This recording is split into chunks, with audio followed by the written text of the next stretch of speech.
And we're back, guys. We are in Morocco. It's a good tournament here. We are going to take a look at this draw quickly because I want to get to the French Open qualifiers. We got some juicy matches going on there. Listen, guys, this French Open, I'm excited. I'm excited. The second slam is here. That's what it's all about. Roos taking on Carly. Roos is seeded, but Carly's the favorite here. I think Roos finds a way to pull out this match here. So Aranza Roos on the victory, guys. Bronzetti, I like Bronzetti over El Amin. Wong and Lin Zhu. This is going to be a good match here. Now, Wong, I tell you all the time, I think she gets tired. Lin Zhu, she she started the season pretty good, even last year at the Australian Open, where she got her big break. She gave Vika a hard time. She gave Sakri a hard time. Very emotional. Linzu she's a rally player. She's a defensive player. Wong's left-handed. She's got her left down the line. Wong's a lot more aggressive, but I do think Wong needs to improve her cardio. Linzu's got much better cardio.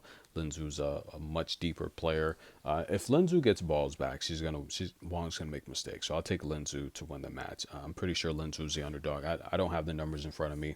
We're just going off of face value what these players should do. Tomova and Sinjic, however you say that.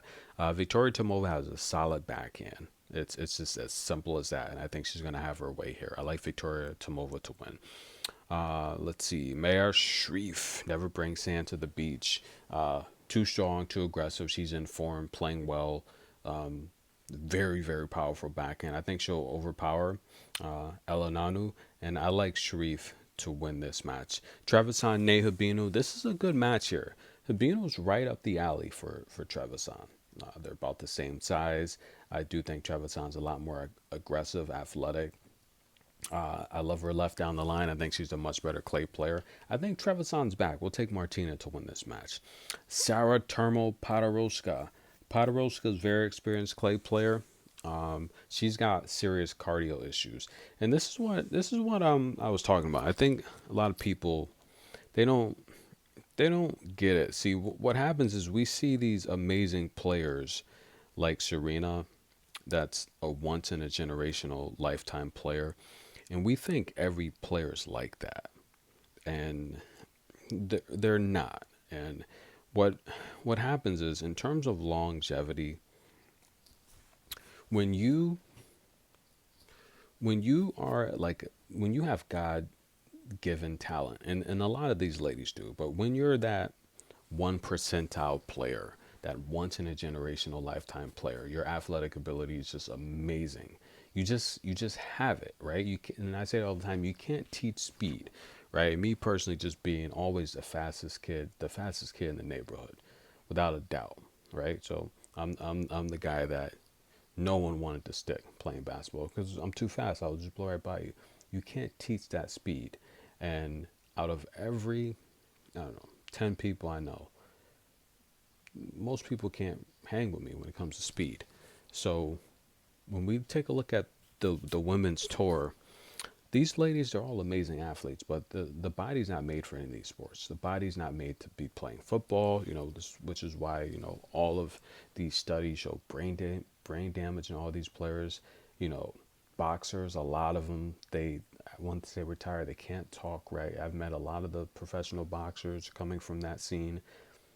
A lot of those a lot of these athletes, basketball players, once they're retired, you see these guys, they're in pain. They live their daily lives in pain because the body's not made for that. They're on all types of injections and pain medicine for just exposing their body to these grueling elements called competition.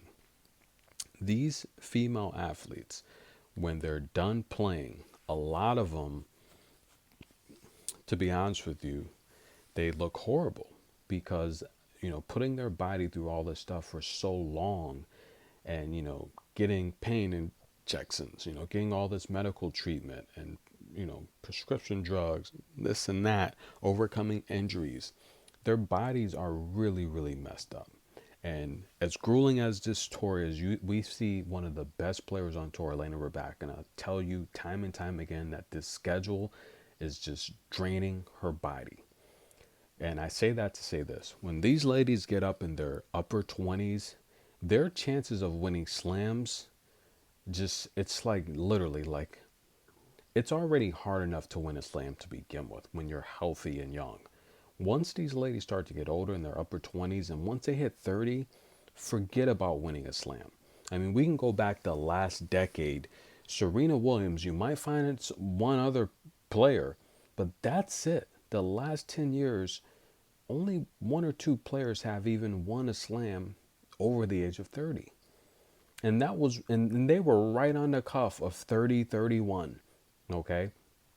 Right on the cuff. Once you get over that age of 30, winning a slam is just not there. And a lot of it has to do with stamina.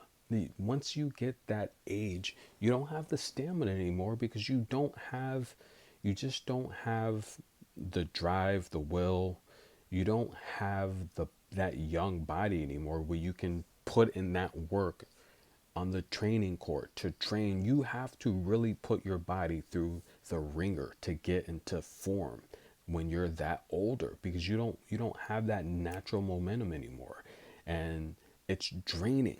So for you to improve, you have to practice and train a lot. Once these ladies get older, their game starts to decline, and it normally happens like that. It happens like after a season, right? They look good one season, they come in the next season, they don't have it to practice and put in the work off the court anymore, and their game drops. And tennis is a young women's sport, and this is why when I say, when you look at upside, a lot of people, they think it doesn't mean anything. It means everything. Upside is everything. You look at the player that's on the rise now, that's the player that's going to be dominating later, right? You have to take a look at someone who's probably reached their peak and playing out their peak versus someone on the rise. Is no different from stocks, right?